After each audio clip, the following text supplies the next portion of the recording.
Yo, welcome back to Play Free FC. This is real conversations with the people who help shape the game of soccer. Today's guest is the one and only Brandan Craig. He's a kid who grew up in Philadelphia, dreaming of becoming a professional soccer player, and actually made it happen. Brandan came through the Philadelphia Union Academy, one of the best developmental systems in the country, and at just 16 years old, signed his first professional contract with the Philadelphia Union. Since then, he's represented the United States at various levels. Most recently, has helped the U20s win the CONCACAF championship and played literally every moment for the U.S. at the FIFA Under 20 World Cup. Today, he's playing professionally in Major League Soccer with CF Montreal. But what I think makes Brandan super interesting isn't just his resume, the path. Growing up in Philly, growing up in a soccer family, developing inside one of the top academies in America, unbiased, if not the world, signing a pro contract at 16 years old and learning how to keep that love for the game, especially when soccer becomes a job. So before we get into it, a quick shout out to some other Philadelphia area legends. First of all, Philly Salt Pretzel Factory. Listen, if you know, you know, right off of Route 1 there in Langhorne, the best pretzels around. Give them a shout out from their boy Freddy C and tell them play free FC and they're going to hook you up with a free pretzel. Also, I want you to check out Hill and C. This dope hat I'm wearing right now is, I think, sick. If you know anything about me, you know that outside of soccer, I'm either in the ocean or on the mountain somewhere pretty regularly, either surfing or skiing. And Hill and Sea represents that whole vibe. They've been incredibly supportive of my son and his journey, which means a lot to me. Awesome Philly area company. Their gear is super dope. So definitely go support them. All right, Brandan Craig, episode dos. Let's get into this, John.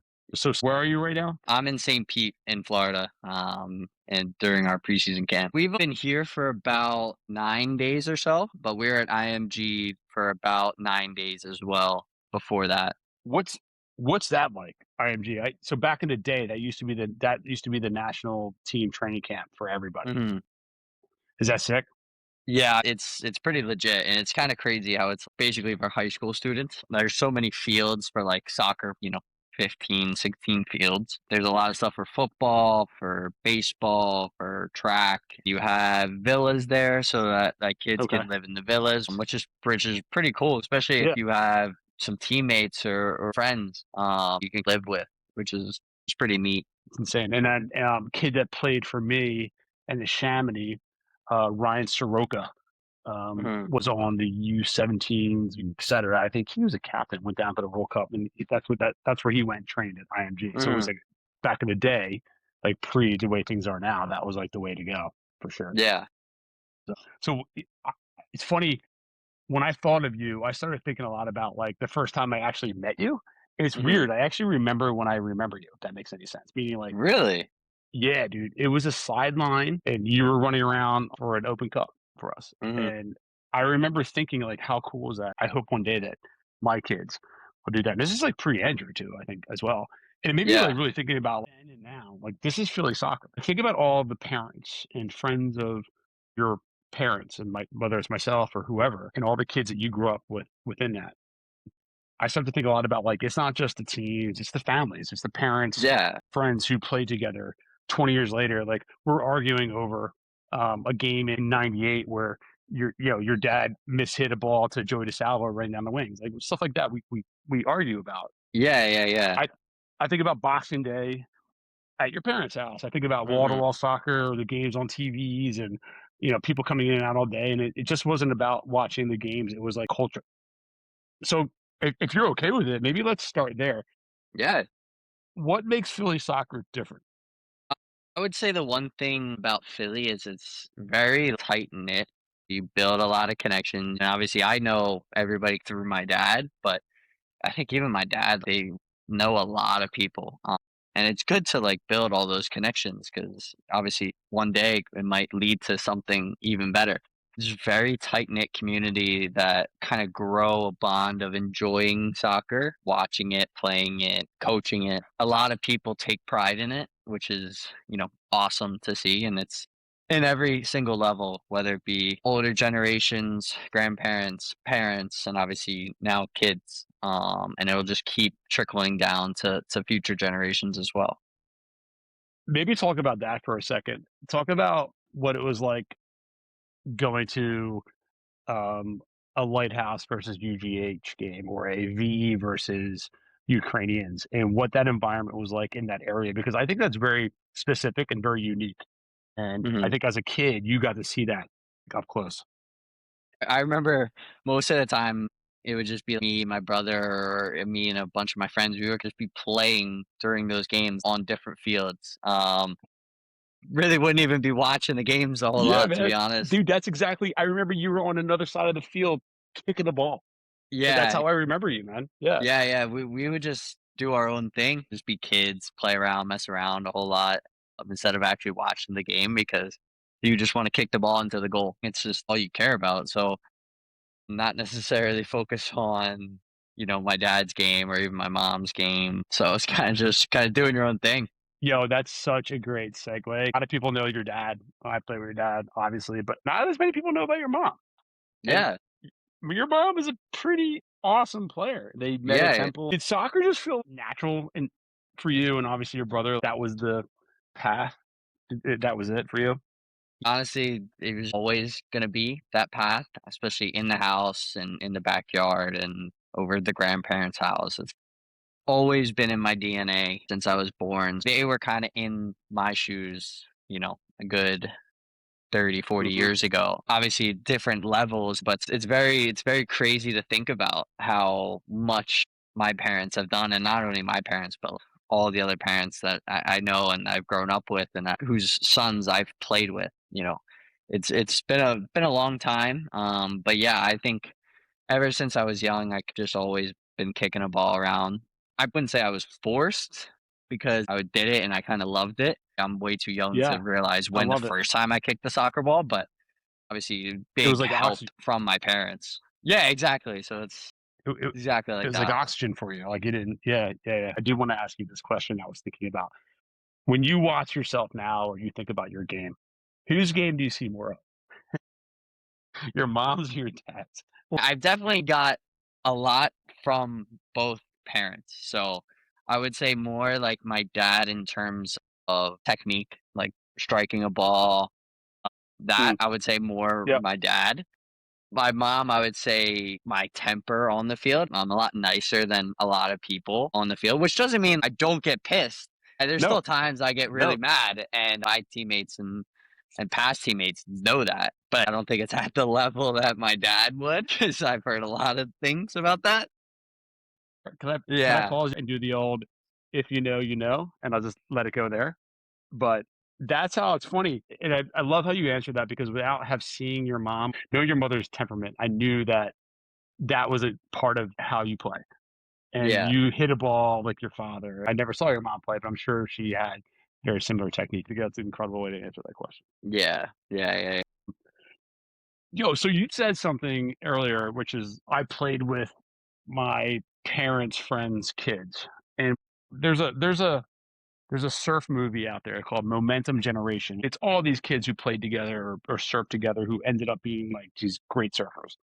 And I look at you and I look at Quinn, and I look at like I don't know how much you played with Frankie growing up, but like that Fishtown team that you guys are all on, I remember going to watch you play. Tell me a little bit about. It's definitely crazy to see like all of our progress. From 4, 5, 6 years old, starting to play together. More me and Quinn that young because we were the same age. Frankie's, a year younger than us, so I didn't really He's younger play a than you. whole Okay, lot yeah, with him, up until probably 15 years old.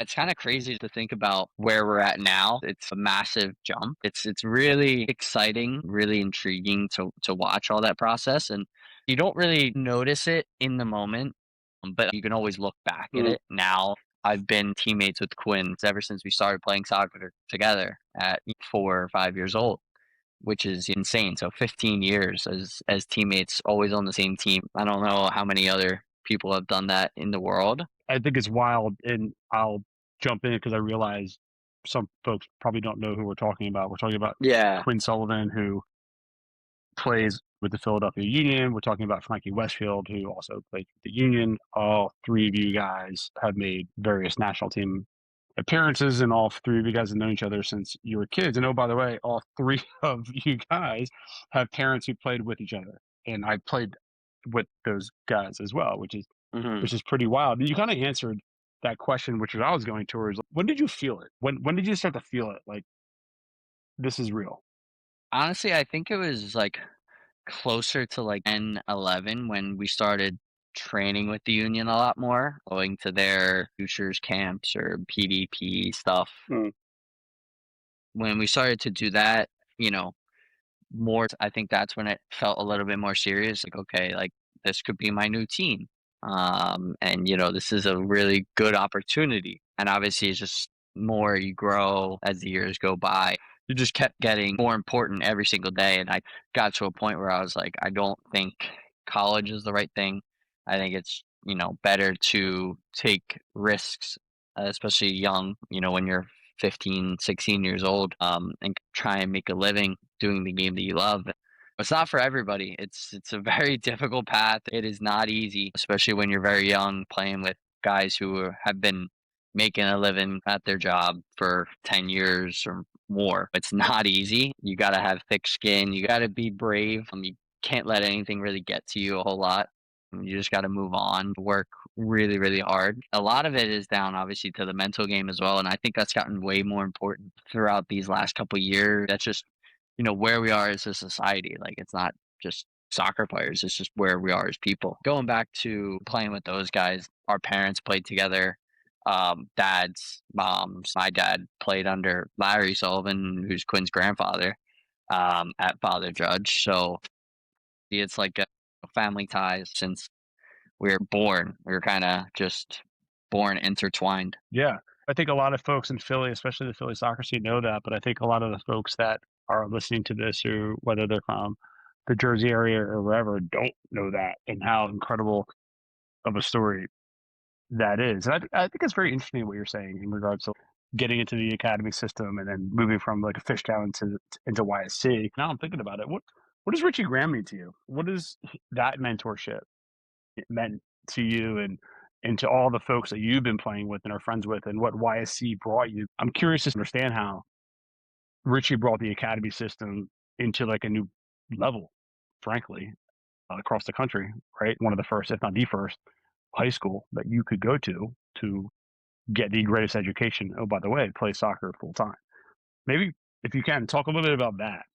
Yeah, obviously he provided me an opportunity, but not only me, but countless other kids, and families as well. I think he had that idea from when he was at Dartmouth, from the skiing school or a Winter Olympic sports school. Yeah, he went to Burke.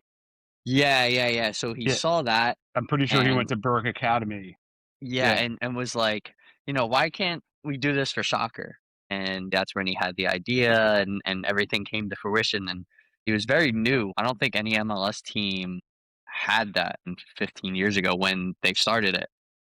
But to see that growth compared then to now, they probably only had 5 to 10 players in that school when they first started. Now they probably have over 100, 6th, 7th, 8th grade leading up into high school, and it's just really awesome to see. I mean, I'm grateful for everything that he's done for me and my family, and he gave me a golden ticket to basically just pursue my dream. And I'm forever grateful for all that he's done for me and my family. yeah, I think it's wild. I remember being with him talking about this, and it was over in Chesterfield or Chester. He didn't have the YSC area yet, so he started by doing training sessions. So I worked there early on. It was awesome, and Richie and I are good friends, and I just Mhm.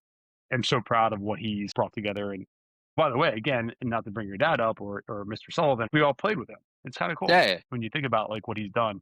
Can I ask you this? Because you said you made some decisions, and it seemed like it was pretty easy. But what was that process of that choice at that age, in terms of like, all right, I'm going to go pro at 16? It was always a goal of mine. Both the club and the player need to agree on a contract. I'm just very grateful for that. being very young like that, 16 in a professional environment is difficult. It's a massive jump from where I was. But I'm grateful for all that I've learned because I've learned so much from them.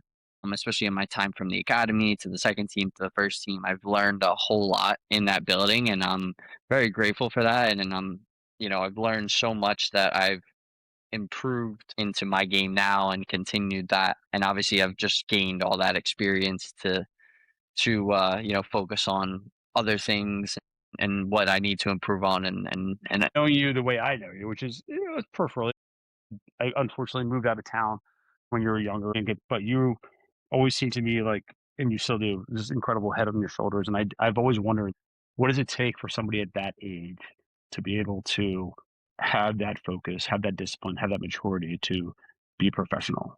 I just love seeing the success that you've shown. But I guess maybe that's an interesting way to switch into playing for the U.S. The first time you put that U.S. jersey on, what hit you? yeah, it's definitely a surreal feeling. I will say it's a lot of emotions. It's grateful. You're honored. You've been working for that for so long, and different levels, U14, 15, all the way up to the men's team. Obviously, it gets harder every level you go up. It's a special feeling every time you do put on the badge, especially in an official game or even a friendly game. Like it's special because the one thing that's a little bit different than the club is at a club you're still you're playing for yourself, you're playing for your family, and you're Yeah. playing for the Yep. club. You have the club's logo. But for the US, you're playing for all of that, plus everybody at home, everybody around the world that is a US Hmm. citizen. So you're playing for all these people that you have no idea about, and they have no idea about you as well. And you still represent them. Like it's crazy to think about because, a lot of people they have no idea. A U15 boys national team player playing against Mexico. Nobody really knows about that, but you carry Yeah, that weight that's on right. your shoulders, which is a tremendous honor. And obviously, it's as I started to like go on and progress with the U20 um, national team with the World Cup and the qualifiers and everything. That was even crazier because you're playing in a World Cup that doesn't happen every year. The main World Cup every 4 years, but for a U20 World Cup, it's every two. And you don't really get another opportunity because you grow out of it, you age out. So when I went in 2023, it was like, it's this or it's probably never. Or you never know about Mm, the men's team. But for the U20 World Cup, like, this is it. that's right. This is it. Like it's one and done. You will never get that opportunity ever again. The head coach made it clear to all of us. He was like, guys, one, enjoy it. Please enjoy it because, like I've said, you never get his opportunity again. So please, like, make the most of it. Enjoy it. Do it with a smile on your face because when you look back at it 5, 10, 15, 20 years from now, you just think, wow, this is what it was. And you want to remember it for being good. You don't want to remember it for if you're so nervous all the time. Yeah, obviously nerves are a part of it, but at the same time, you do want to enjoy it, enjoy playing because it's such a tremendous honor. And then obviously singing the national anthem is always really special in that environment as well. Brent, what does that feel like? What does that feel like when that comes on and you have your hand over your heart? Yeah, it's You can't even explain it, yeah, can you? no, literally that first time like playing at a World Cup because obviously you're in a foreign country. The US aren't seen as the best people around the world. So you kind of already have a target on your back. So everybody kind of already wants to beat you, no matter if you're the best team in the tournament or the worst team. Everybody already wants to beat you. They have a little bit of extra motivation to play against you. But yeah, it's kind of hard to describe because you don't really get that feeling a whole lot. It's a lot of goosebumps. You kind of have to pinch yourself a little bit because you're like, holy, you're in this moment right now. And Yeah, you don't yeah, really get yeah, this opportunity again. We played 5 games there, and that's it. 5 games is, yeah. not a whole lot. Wait, So where? you have to take Remind me where that advantage of. was. That was in Argentina. Yeah, it was supposed to be in Indonesia. It was going to be in Indonesia right up until when was it? It was like we had a March camp in Marbella in Spain, and right after that, our coach and our team admin were gonna fly to where they had the draw, and I think a couple days before they said, "Oh, because the Bali government didn't want to supply hotels, transport, security, food to like the Israeli team, they basically were like, they're not accepted here." So then FIFA was like, you can't really host a tournament if you're not gonna host this one team. Yeah, So right. that's You why they never know. pulled it from Indonesia. Who's gonna take their place? I think that was the biggest question about FIFA. I think Argentina, because they didn't qualify already, were like, it's us. Like Yeah. basically they pleaded FIFA for that. A lot of stuff was last minute, but it was still really, really, really nice. Dude, what was that first? You talked about you talked about the national anthem. What was that first touch like for you? Do you remember that like ball coming at you or whatever it was? It was Was there nerves? nerve-wracking. Like, how did Yeah, you? yeah, yeah. It Yeah, was it was nerve-wracking for sure. Because for our first game was against Ecuador, so basically the best team in our group. And we started out, I think it was the first game of the tournament as well. Like we played at, I think it was an early game. It was very nerve-wracking because obviously there was a bunch of fans, a bunch of Ecuadorian fans. Um, but obviously they were really good. They had really solid players, and it was tough. Like, it took a magic goal from, I think it was Jonathan Gomez in like the 90th minute to steal a win there. kidding. And it was insane because right after, it was just a sense of, I wouldn't say relief, but you obviously got goosebumps from that because you're like, one, you just played in a Sure. World Cup game. Two, you just won a World Cup game. And three, like, you just played against the best team in your group and you won. So you already have all these tiebreakers Yeah, over them. yeah. So your first goal is make it out of the group or top your group. And that was a massive step towards that. Well, it's also it's a massive step for U.S. soccer in general. Anytime we, when I say we, us as the U.S. go Yeah, forward, yeah. it's insane. I know you're not going to talk about yourself, but I'm going to ask you this question: what's like your favorite personal moment for what you did while wearing the badge? I would say biggest thing was probably during that tournament, our first four games, so our three group stage games and our round of 16 game, we did not concede a goal. We beat Ecuador 1-0. We beat Fiji 3 or 4-0, and then we beat Slovakia, I think it was 2-0. And And you're then we went and to you're the playing a round center of back this entire time. yeah, yeah, yeah. So obviously we take massive pride in that. And then we play New Zealand in round of 16, beat them 5-0 or 4 or 5-0. So then we're like, you haven't conceded a goal, which is really special because, playing against really, really good teams. We're playing against really, really good Oh, players. insane. It's not just me personally because, we're a collective, Of course. but it looked really good because obviously, like, I was doing my job, the goalie was doing his job.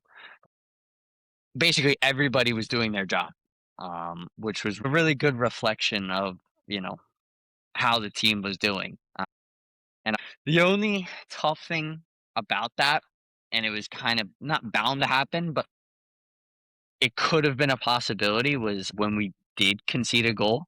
It's just how everybody Of would have reacted if everybody course. would have gone down, everybody, like, because when you don't concede, it's such a great feeling, but when you do, it sucks. Like, but you just have to move on as quickly as you can. And I think that was the one thing when we gave up a goal against Uruguay in that quarterfinal, like, kind of sucked the breath out of our team a little bit. And I think you could tell that immediately, where we're all trying to say, hey, like, let's forget about it. It's still 1-0. We have plenty of time left, but subconsciously, it's not a great feeling.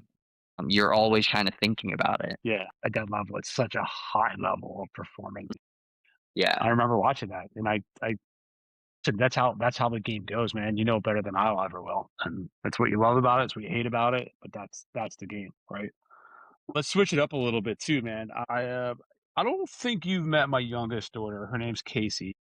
She Hmm. is something else. She's a bit of a personality, so to speak. She in our family, she's the one who probably follows the game more than anybody. So I'm calling this Casey's Corner. I tell Casey about my guests, and it's up to her to figure out what she's going to ask.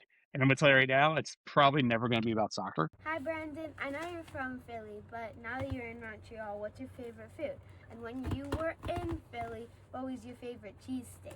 Bye. Favorite Philly cheesesteak? To be honest, I mean, I don't eat many of them, but my local place, Cafe Carmela is really good. And then if I wanted to get like a cheesesteak, just the local Italian place that we always go to, it's called Originals. It's really close to my house. Favorite food in Montreal is even a tougher question because there's so many good ones. I think me and my girlfriend have a notes list of all the restaurants we've been to and all the restaurants that we wanna try, probably 70 restaurants on that list. The 2 biggest questions I always get asked is, like, a poutine or, like, a smoked meat, and I've never had poutine 'cause I look at it and I'm like, "I would not enjoy that." Like, the cheese curds, the Right, gravy, right. the fries, like, I don't think I would enjoy that. But I will say I've had smoked meat once, and it's not bad. So I would say of the 2 from Montreal, like, I prefer smoked meat. And on that notes list, I have Reuben's and I have Schwartz's that I need to go to. Joe Beef was unbelievable. V alone was really, really good. Um, Okay. and Milos. I would say those 3 are, like, your top echelon You're places that you go every once in a while for a special occasion. For your local spots, I love Mono Carnito. Just something that you can rely on all the time. that's your John. That's your John. Exactly. As a listener at home, there's gonna be like 20 of us that know what that means. John basically Yeah. could be whatever we want it to be. I'm gonna talk a little bit about pro life because I think that's really interesting for folks to hear. And what we didn't get into is the context of your career. And so correct me if I'm wrong in any of these. I'm kind of going off the top of my head, but you signed at the Union. You're 16. Obviously, you were developed through the academy. You started playing in Philadelphia. I think it was Fishtown, I believe, right? And then played Mhm. for the Union too. And you made your first team debut 22 ish. And then you had some loan spells in Austin and El Paso. And now here you are in Montreal. Did I hit that right? Yep. Cool. So what would surprise folks for like, you're a professional athlete, man. What would surprise people to know like what a normal week is for you? Uh, I will say it's a lot easier than obviously a 9 to 5 in terms of just hours we need to work, but it is very physically demanding. So, like, a normal day in my life, if I'm in Montreal, middle of the season, we have a game on Saturday and it's a Tuesday or a Wednesday. I get in there probably 8:30, um, have some breakfast, uh, chill out a little bit if I have any treatment. If anything's nagging me, I can do some treatment before training, and then we play a lot of card games in the locker room. Yeah. We kinda mess around a little bit. About 10 or so, you kinda start to get ready for training, whether it be meetings or, stuff in the gym. Training's at 11, so boots are on. Depending on the day, can last anywhere between an hour and 2 hours. The closer you get to game day, you wanna deload, as what they say, but the farther Mm, you are from game day, you can kind of push yourself a little bit more. okay. After that, lunch at 1 o'clock, and then any other treatment or any other lifting that you wanna do personally, you can do that after, but most of the time, I'm out of there by 1:30, 2 o'clock, and it takes me about 10 minutes to get home, so day starts at, just say, 8:15 and ends at 2:15 max. In reality, you're really only working for, like, 2 hours out of those 6, but at the same time, obviously, it's a grind, and there's a lot of Yeah. factors that go into that. Gotta be. And you kind of said it earlier in terms of like, how your generation, from a mental standpoint, you have to be way more Yeah, prepared. And for sure. the difference, I think, amongst, by the way, the physical demand of it all, I go into my job, I don't have to worry about the guy next to me taking my job every second. Mhm. Right. And so, like, you Yeah. go into every training, I would. you have a culture and you guys are friendly and all that stuff, but like, yeah, you got to fight for your spot every Yeah, day, every practice, right? Yeah, yeah. I think that makes that's it the fun. biggest thing. Is it's good to have competition because it kind of pushes everybody to raise their own levels, and then as everybody improves personally, the team improves. So that's very important. To have a good team is to work together Yeah, rather than like our coaches said it, we're not really in competition with guys. Like obviously there is competition for playing time, but the bigger picture is to improve as a team. Like we want to improve yeah, as a collective instead of just as individuals. Like yes, being individuals and growing in that aspect is very good. But at the same time, a lot of times when you grow as a team, you will grow as an individual. Like that kind of happens mm, hand in hand. But you might grow as an individual, but the team really doesn't really do a whole lot. So that way you put the collective more importantly, and then it kind of goes up and up each way. love that. That's everything. We say, even in my world, we say one team, one dream, right? I can't do what I do without everybody else behind me, and I love hearing that from you. That's the way to think about it, right? Because you're training for yourself and you want to be the best you can be, but at the same time, you have a team and you want that team to be the best. And how can you help that team be the best? I really wanted to bring this up only because I'm not sure how much you know what you've meant to like my son. For the listeners at home, I have a son who had a kidney transplant at 2, who just went through his second kidney transplant. He was a big soccer player, really loved the game, and then was more or less forced not to play anymore. Brandan has always been there for him, albeit us going to watch him play with the youth levels at the Union, or Brandan sending swag to him, or just being cool and somebody to look up to. You look in his room, he's got like uniforms up there. It is cool, man. He wanted to say hi to you, but he's actually literally in Montreal right now as we speak Really? because No way. he's not able to ski because of his kidney transplant. And one of the Yeah. parents that we're here with was taking their wife to the airport, so he just tugged along to go. And Nice. so it was kind Good. of funny. That being said, what I wanted to ask you, when you hear that a kid like that looks up to you, what does that mean to you? It's Being a role it's model. heartwarming, I would say. It's Yeah. yeah, I would say it's for sure heartwarming. Because at the end of the day, a lot of people don't realize it, but we're humans as well. I know that like our job is basically entertainment, but like we still have families, we still have our day-to-day lives. So it's just really special whenever myself or any other guy can just help um people that that we know of. And it's always really special, obviously, connecting with Rory and jerseys and, memorabilia and signing stuff and or sending cards or whatever. Like it's really nice. You're kind of just doing it out of the generosity of your heart, which is obviously very, very important. But something that obviously my parents have kind of instilled in me since I was young is just be a good person first and foremost. That's the most important thing in life. If you can leave your legacy just being somebody who can be a really good person, all that you need. All the other Love stuff it. is Yeah. nice. At the end of the day, just, be who you are, be respectful, be generous, and everything else can take care of itself. That's right. And I'll tell you what, when our town police department showed up with your jersey, your Yeah. name on it, and presented it to Rory, it was the coolest thing ever. Yeah, that All right, was we're awesome. gonna let's wind this. It was cool, man. It was super cool. This is interesting too because you probably don't remember this. You sent me a jersey from the Union signed by everybody when you were there, and you sent it to a really good buddy of mine's kid. His name's Michael Westner. Oh, yeah, yeah, yeah. And Yeah, yeah, yeah. do you remember that? Yeah, Yeah, he's yeah. I generally think he's one of those like generational talent kind of kids. Really? He stayed at his club a very long time and finally decided to go play for NYCFC, and he's excelling. He's a 2013 and he's doing great. So I guess um, that's a good segue into like knowing what you know now.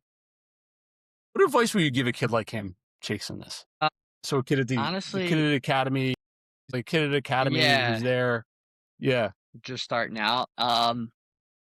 I would say first and foremost, just enjoy it. Enjoy your time with your teammates, enjoy your time at training, enjoy your time with games, because obviously the game gets more intense as you start to go up levels. So we still enjoy our soccer all the time, but it's a lot more demanding, less margin for error. But when you're a kid, I would say just enjoy it as much as you can. Play with a smile on your face, especially when you're that young. Don't dive deep into results. Just focus on you. How do you get better as a person and as a player? How can you improve?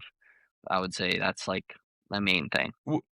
What would you say like patience looks like in development? Like, were you cognizant enough at that age to like, all right, I need to develop here and I got to work on this? Or was it kind of like, let it just come to you and do all the right work and figure it out as you go?